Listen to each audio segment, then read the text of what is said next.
Hello and welcome to Serie A Match Day 6. We have to talk a lot about AC Milan. Leo, what a win against Napoli. We expected a very interesting Serie A, and it's a very interesting Serie A indeed. And we have to talk about Luka Modric and Pulisic. No questions, the best player so far. Absolutely, Edu. And look, I think we mentioned last show that Pulisic, despite being probably behind Rafael Leao for many, he's been the main man for Milan in the last 2 seasons. He had an incredible game against Napoli, and what else you say about Luka Modric? Even his teammates are just surprised. They cannot believe how he can still run the way he runs, how he can still play the way he plays at 40 years old. And with Milan, Edu, I mean, it's not just that they are now top of the table after 5 completed match days, but the vibes, the feeling with Milan, it seems to be good this season, at least to make sure they're on the top 4. Well, we have Juventus Milan. What a game. Let's talk a little bit more about Luka Modric later. So, guys, as always, please leave us your comments, press the like, subscribe. Let's go on now with the show.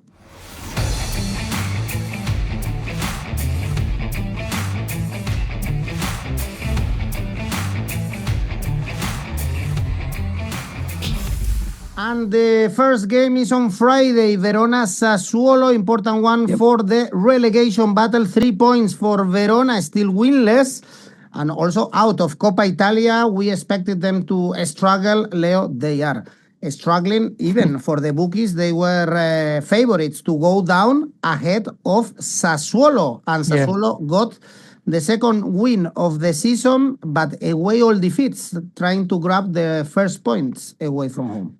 Yes, to be honest, absolutely agree with the assessment of Verona. It's nothing surprising to see them where they are. They said in the end, we could say, Edu,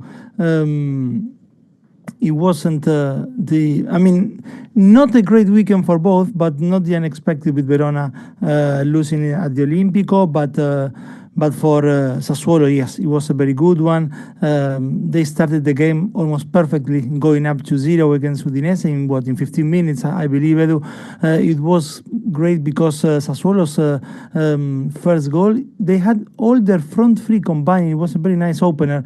Pinamonti, Domenico Birarde, and finally Lorient, the one who scored. That is very good news because the French forward celebrated his first Serie A goal against Udinese this season. He scored 18 goals for them, Edu, last season to make sure they were. He was instrumental for them for promotion. The last time in Serie A, he scored 7 in 28 games. Fabio Grosso, the manager, spoke after the game of expecting Lorient to reach double digit this campaign. If that happens, then Sassuolo will be looking up rather than down the table.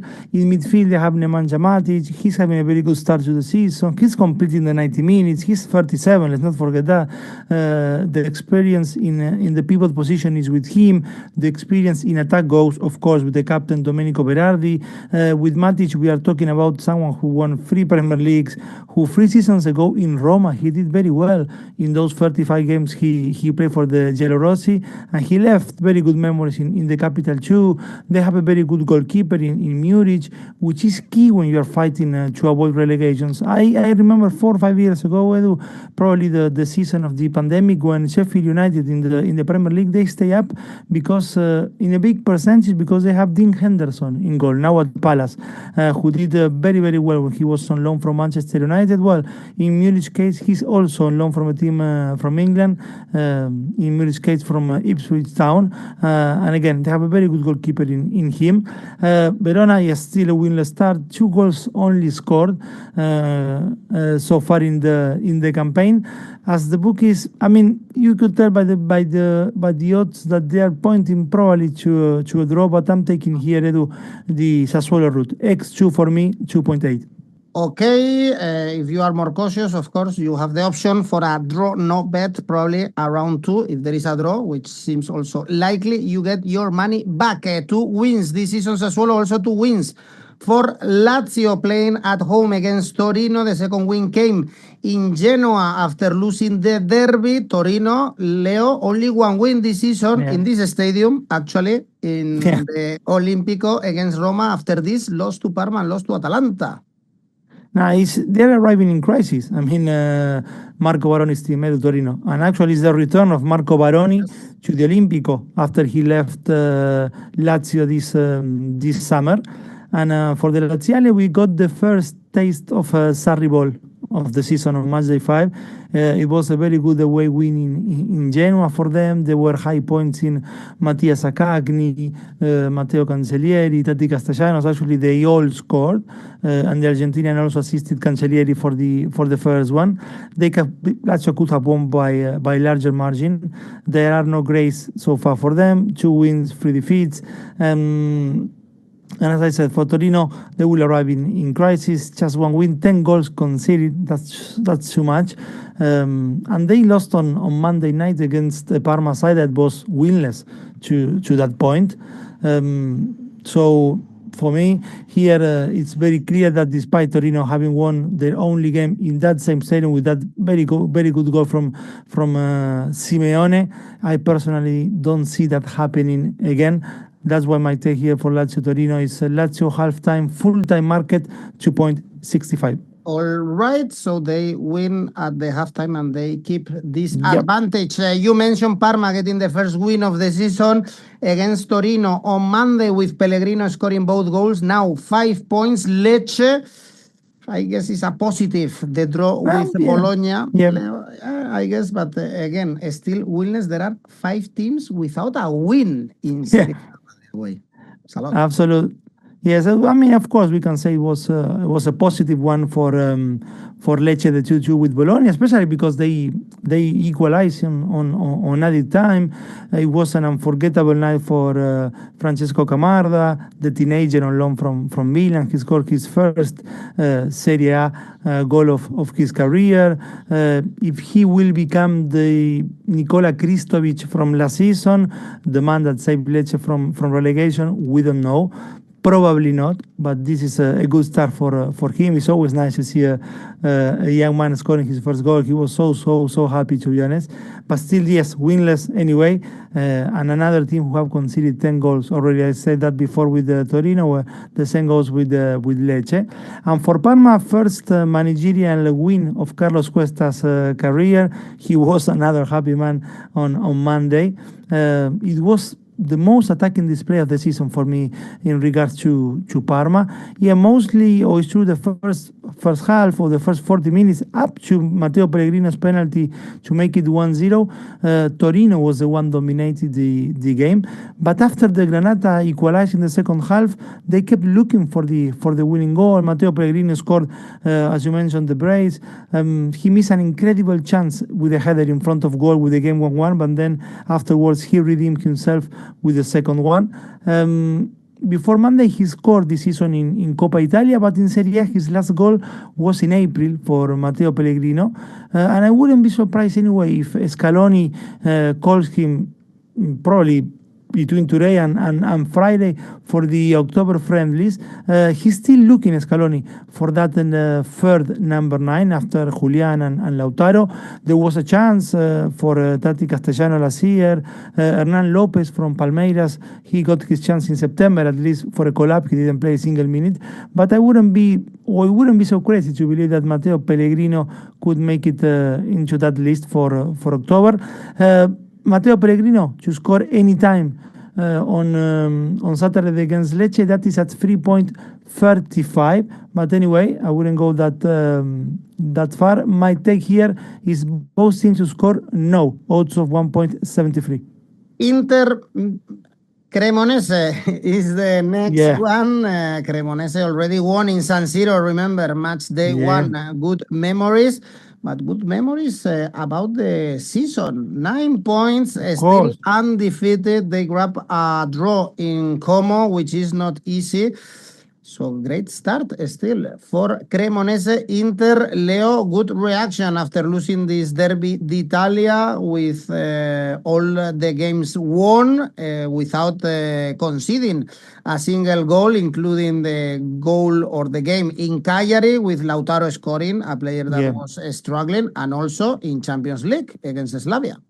Yes, with a brace as well from Lautaro. And look, Edu, on Matchday 5, it was job done for them in Sardinia. It was what they needed. Nothing extraordinary on that night, but the 3 points, which after Napoli's defeat tasted even better. You could tell how much it meant for Lautaro to score in Sardinia by the celebration, how much he needed that. Even still on the Champions League, he celebrated a lot, his goal, especially the first one. For Il Toro, it was his 117th Serie A goal, the one against Cagliari. He now have overtaken Sandro Mazzola to move into fifth in the club's all-time Serie A top scorer. He's done it in 242 games, his 117 goals, which means he scores almost one goal every 2 games. After the win in Sardinia, he was defiant, talk about people waiting to attack Inter the moment they sleep, that the criticism they have received so far this season has been overblown, same as Bastoni said on that regard. And maybe there is some true in there, but nothing new with big teams in every country. It's the same in Spain, I believe, with the press waiting for Madrid or Barca to sleep and to sleep up and criticize. But that's part of the game, and especially experienced players like Lautaro, they already know that. But if that serves as fire for them to start improving, well, that's great for the Nerazzurro. They created chances in Sardinia. Calhanoglu, Mkhitaryan, they hit the woodwork. Davide Fratesi was denied by the goal line clearance. Francesco Esposito scored his first Serie A goal for Inter. His brother Sebastiano was on the other side playing for Cagliari, so it was an emotional night for them to have shared the pitch. And Cremonese, yes, of course, it continues to be the story of the season, I believe. They're still unbeaten after 2 wins, 3 draws. They have conceded 4 goals. It's not bad, while Pisa and Sassuolo, the other 2 promoted teams, conceded 6 and 8, respectively. At the Lake, it was Federico Bacirotto's header what gave them a point. They could have lost it at the end, even with Como reduced to 10 men by that time, but it was a good point for them, and they are going back, you mentioned, to a place where they were very, very happy a month ago at the start of the season. The odds on Inter are very low, of course, but my take here, Edu, I don't expect so far what we have seen about Cremonese, this to be a party only about Inter or to be a complete thrashing. That's why Cremonese Asian handicap plus 2.25 at 1.63. That's my take. Well, it's easier to score for Lautaro if the goalkeeper gives you the goal, no? As Prague's goalkeeper did in the Champions League. If Cremonese stay away from this, it's going to be easier to get your bet correct, Leo. And also we have Atalanta. Como was also a good week for Atalanta in the Champions League since they beat Bruges. In our tips, we expect them to draw, but they won at home against Bruges. In Serie A, they are still undefeated with 9 points. The draw with Juventus was positive, I guess, and they are favorites to win against Como. Although Como drew with Cremonese, as you mentioned before, Leo, still is a tricky game, this one, for Atalanta. I don't see that straightforward, the win for the home team. Indeed, and actually, I wouldn't go for X1 in here. I expect goals. Yes, I mean, usually happens within these 2 teams. Last season, Como won in Bergamo. Both games in Bergamo and at the Lake, they were goals over 2.5 last season. And this season, they have already tasted 3 points Como on the road against Fiorentina, for instance. But this Atalanta is true at the same time, Edu, and I understand why the bookies are pointing to them. team is on the way up, at least when it comes to results. They were close to winning in Turin against Juventus. 𝐬𝐵 has taken the role of Ademola Lookman. Lookman, who started the game against Club Brugge, but then he was replaced by 𝐬𝐵 in the second half when Atalanta managed to make it 2-1. And 𝐬𝐵 scored a beautiful goal to open the scoreline against Juve, his second in the season. In the second half, they had to battle with 10 because Martin de Roon wasn't off. But they remain unbeaten this Serie A and have not lost away to Juventus actually since 2018.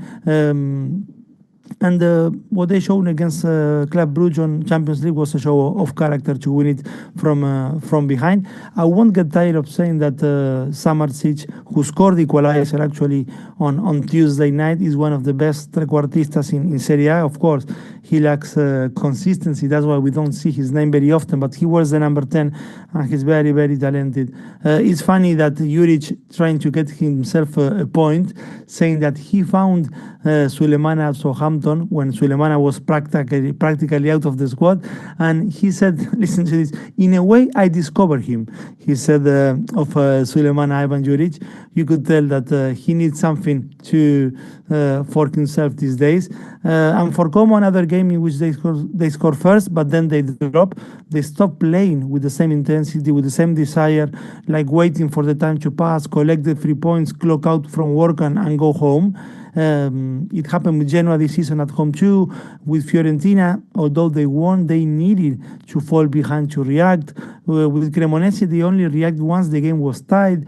The last 10 minutes with one man down because �Jesus Rodriguez saw a red card. They play better probably than in all the second half before that moment. It's a shame that it happened on the day we finally the red card on the day that we finally got that first proper interaction between �Jesus Rodriguez and Nico Paz, the Spanish assisting the Argentinian to score. To be honest, Paz was barely seen up to that moment. He has that sometimes, not that he drifts away from games, but then he scores or assists, and that works as a reminder that there is a game probably being played in front of him. It was a shame for �Jesus Rodriguez, that red card as well, because he was at the back of a brace in Coppa Italia against Sassuolo, his first goals for the club. But yes, it was a deserved red card. It was violent contact from �Jesus Rodriguez. As I said, I wouldn't go 𝑋1, 𝑋2 on this Atalanta Como. Goals over 2.5, it's at 1.80. It's good on its own, but I'm gonna combine both teams to score yes and goals over 2.5. These two together, odds of 3, Edu. And on Sunday, we have almost a Super Sunday in Italy. Udinese Cagliari is the early kickoff, not this one. Especially interesting. 7 points, each of them still a good tally, I would say, for this start of the season. Udinese lost to Sassuolo and to Milan in the last 2 games. Cagliari lost to Inter, but beat before that Lecce, Parma. I guess, Leo, the draw could be on the cards in this game. Yes, Edu, could be. Actually, it was one of the first things I thought looking at this game. And again, I wouldn't go 𝑋1 or 𝑋2. They both need the points here. There is no drama anyway for them looking at the table, but they need to get back to good feelings, especially Udinese, because they were spectators in the first half until they really improved in the second one in the 3-1 defeat with Sassuolo. Of the 7 points they have, 6 of them have been won on the road for Udinese.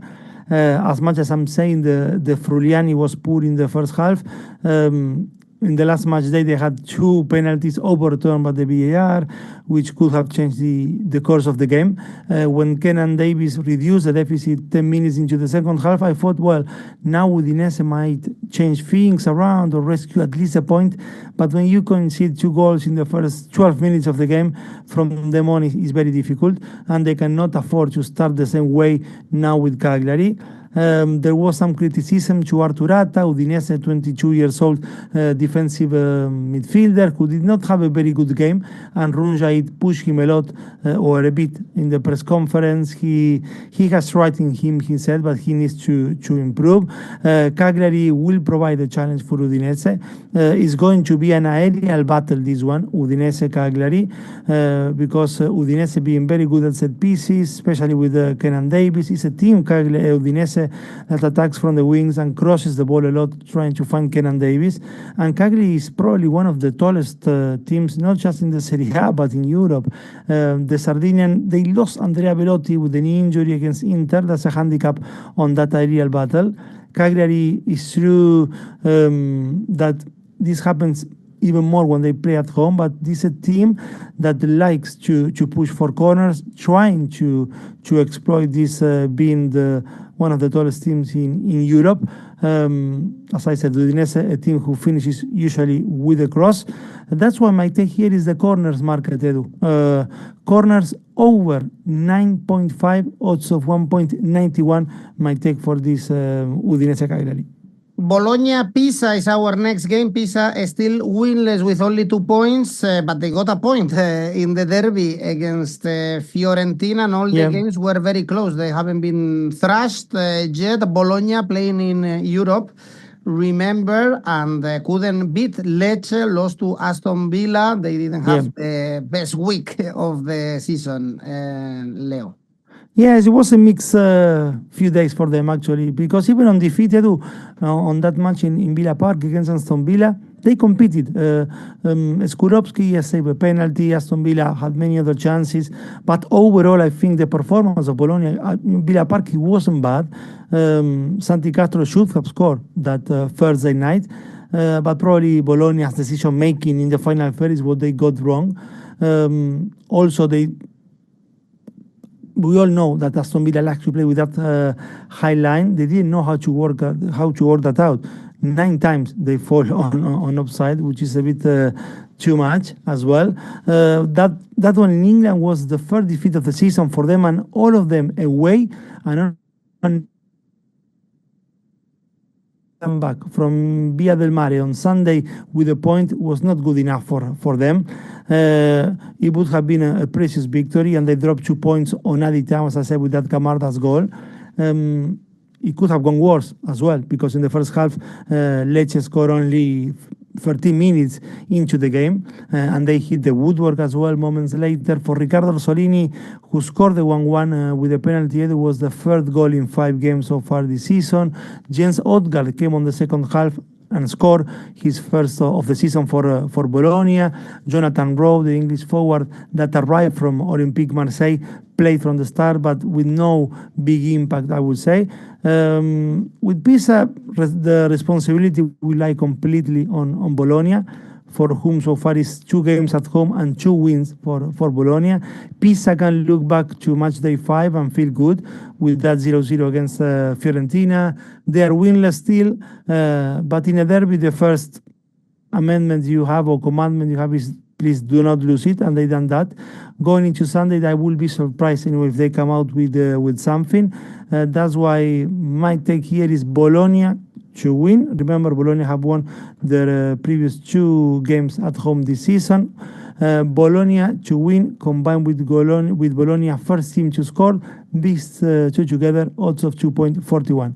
Only Bologna to win is 1.6 if you are interested. And now 3 games, 3 great games. In Serie A, Fiorentina Roma is the first one. Fiorentina, one of these winless teams. 3 points only, really bad tally at home at the Artemio Franchi. They already lost to Como and to Napoli, and Roma, Leo, without fireworks, but they are level on points with Milan on top of the table with 12 points, only 1 goal conceded, the one from Simeone that you mentioned before. All the games in Serie A, both teams to score, no. So I guess we are going to see another close game here. Or another win 2-0 for Roma, Edu. 5 goals scored, 1 conceded, as you mentioned, and that is enough. 5 goals scored and 1 conceded, enough to be at the top with Napoli and Milan, who have scored double the goals of Roma. The one with Verona was Roma's third win in 7 days after that derby with Lazio, and the 2-1 as well against Nice in the Europa League. On Sunday, it was good to see 𝗀𝗵𝐿 back scoring and with a great header. The Ukrainian said that he feels that that he feels at university, trying to learn what Gasperini wants from him, and that the team is also trying to learn from him, because everything is different to what they got used to Claudio Ranieri last season. 𝗀𝗲𝗿𝗀𝗀 was the first one this season from a striker for Roma, because even against Nice in Europa League, the goal scorers were two defenders, 𝗛𝗏𝗏 and Mancini. Mattia Sule, he's doing everything he can to get called up by Scaloni for the October friendlies. It will be very unfair if Scaloni misses to call him. 2 goals, 1 assist so far for him, and was crucial his second one against Verona when they were pushing in the second half at the Olimpico. And for Fiorentina, the crisis keeps growing, Edu. The 0-0 away to Pisa has been the lowest of this winless start of the campaign. Yes, they had 2 goals disallowed, but still it wasn't a great game to watch. The derby with plenty of fouls, stop and go, a very tense game. Stefano Pioli said after the match that he saw positive things. I really don't know what. To have introduced Edin Dzeko 3 minutes before the end, really, you need to win a derby against a promoted team. You are not playing well at all, and you have in a bench someone to whom you could at least try to find him with crosses, and you only give him 5 minutes. I don't know what he's thinking, to be honest. Now the Conference League starts as well for them on Thursday night, and it's Roma on Sunday, and then it's Milan next week for Fiorentina. Very important dates are approaching and fast for Stefano Pioli. Goals under 2.5 here, odds of 1.73, but my take is plain and simply 𝐻𝐿, Roma to win 2.4. All right, and the other team with 12 points is Napoli, playing at home against Genoa. First defeat of the season in Serie A, because they also lost to Man City in the Champions League in Milan. Let's see how this affects them, Leo, but this should be a straightforward win against Genoa. Only 2 points for the Liguri team. Looking bad this season with Vieira on the bench. Yes, different from the way they finished last season, when they didn't need to look down for Genoa, with Patrick Vieira doing very well since he took that team almost a year ago in November. But for Napoli, all the talk these days is about Conte and the relation with some players, especially Kevin De Bruyne. I hope we are not seeing him here some of Antonio Conte's second season syndrome. To see Kevin De Bruyne leaving the pitch in San Siro, upset with the manager because he was subbed again after what happened in Manchester, and mostly after he scored the 1-2 with the penalty against Milan, and which is a moment, to be honest, you will think, okay, this is the moment I need a player like Kevin De Bruyne to stay on the pitch. Well, but Conte saying that he won't allow a situation like this again, that Kevin De Bruyne picked the wrong person if he was unhappy, and that the players who don't know him, they are the ones who usually make mistakes in terms of how they conduct themselves. Well, all this did not help to diffuse the situation. But on the footballing side, the Napoli is conceding many goals for what we have seen last season. 5 goals in 5 games probably does not sound a lot, but this is a team that have scored so far more than Lazio, for example, and Lazio is 6 points behind the Parthenopi, and defense has always been the strength of this team. The injuries, of course, do not help. We talk about it on the Champions League show. Spinazzola, Oliveira, Ramani, Buongiorno, who is their best defender, are out. So that's why Luca Marinucci and Miguel Gutierrez, they made their debuts against Milan. These 2 players, they didn't have any minutes before going to San Siro, and they started the game. They could have still taken a point because Milan was reduced to 10 men before the penalty, and then David Neres hit the woodwork by the end of the match. The good feeling probably is that despite conceding very early, Napoli pressed Milan very high. They created chances in San Siro. They're going to be playing Champions League football against Sporting Lisbon on Wednesday night. McTominay left San Siro with a knock. Højlund was resembling the Manchester United player. Conte and Napoli need Lorenzo Luca to start being the striker we all think, well, at least I personally think he could be. And for Genoa, yes, so far little on that team that finished last season, as I said, without having to think about relegation. Against Lazio, they conceded 3, but it could have been easily 5 or 6. They are winless and with only 2 goals scored so far. That's why my take here. Napoli, Asian handicap, -1, odds of 1.88. There is only one boss, and this is Antonio Conte. There is no doubt about it.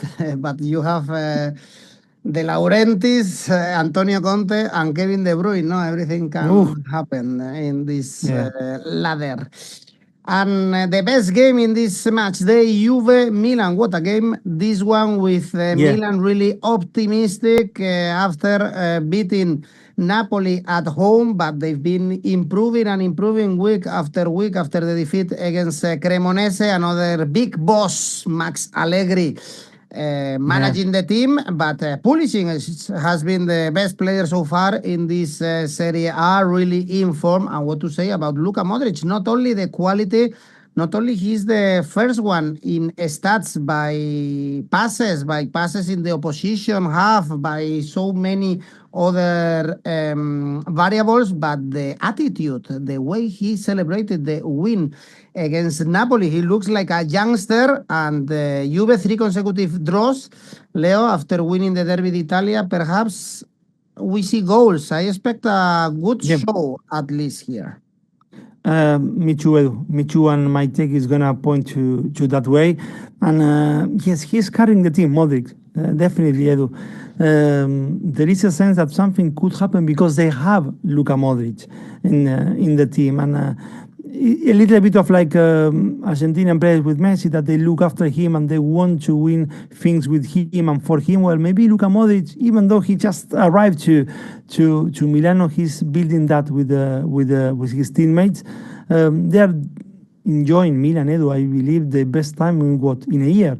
Because around this time last year, Milan won at the Bernabeu with Fonseca as the manager, and that was a highlight of the season for them. Then with 𝐿 straight away winning the Super Cup, and that's it. That's what they had last season. And now it's not just the 4th win in 5 games for them, but the feeling that something is cooking as well with Milan, as I mentioned in the opening of the show. I believe the quality of the players this team has should make everyone else see a better version of themselves as well. But Allegri is what he is. He has his philosophy and won't change. But I won't underestimate that they are competitive, that there is a desire that was missing many times last season. Pulisic continues to be their main man in attack. Luka Modric, of course, in midfield, amazing. Adrien Rabiot is the voice of Allegri on the pitch. Santi Jimenez is at least giving 100% every time. But if he does not deliver, we will start seeing Leao starting games more often. With Stupinian suspended, Allegri, I believe for sure, he will opt for a midfielder like 𝗀𝗏𝗀𝐻 rather than a wing-back to play on Sunday. Against the Juventus, that yes, they're at the back of 3 consecutive draws, Edu. They're playing Champions League football in Valencia against Villarreal on Wednesday night. We know already they are out or they are without Bremer and Khéphren Thuram for that Champions League game. So they're in doubt for this derby. With Atalanta, we had a good Juventus at times, playing continuously in the opposition half. Tudor likes a team that can play with the high line, but so far Juventus is not defending well those transitions for the opposition when they lose the ball. Suleiman goal came from a ball Juventus lost in Atalanta's half. We talk a bit on Monday as well, on how in Tudor's 3-4-3 there's space for only one number 9, and so far none of 𝗏𝗏𝗏𝗀, Openda and Jonathan David had done enough to make a case to start regularly. At times 𝐿𝐳𝐧𝐧𝐸 is alone to create something. Khéphren Thuram is great help for him because he can run from midfield, but if he's not fit to play on Sunday, he will be missed by Juventus. But at least 𝐿𝐶𝐶 should be back for this derby, in which I expect goals. Edu might take here both teams to score, yes, combined with the second half goals over 0.5, odds of 2.36. I also hope to see goals. The odds are so high. Juventus to win 2.6. Last season 2-0 for Juve, draw 3.3.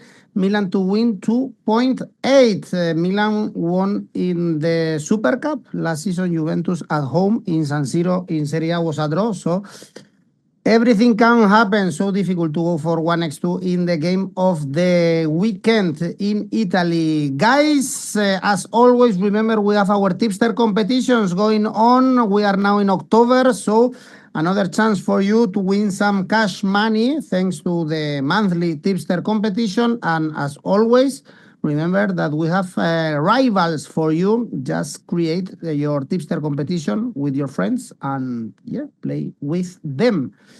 And tell them that we have a great tipster in Serie A. Leo, let's go with your safe bet. Atalanta como goals over 1.5, odds of 1.27. And the ACCA? Napoli to win, Bologna to win, Juventus, Milan, both teams to score yes. These three together, odds of 4.46. All right, Leo Bachanian, thank you. Have a good rest. No South American official games, no Serie A, so time to rest. See you in 2 weeks. Bye-bye.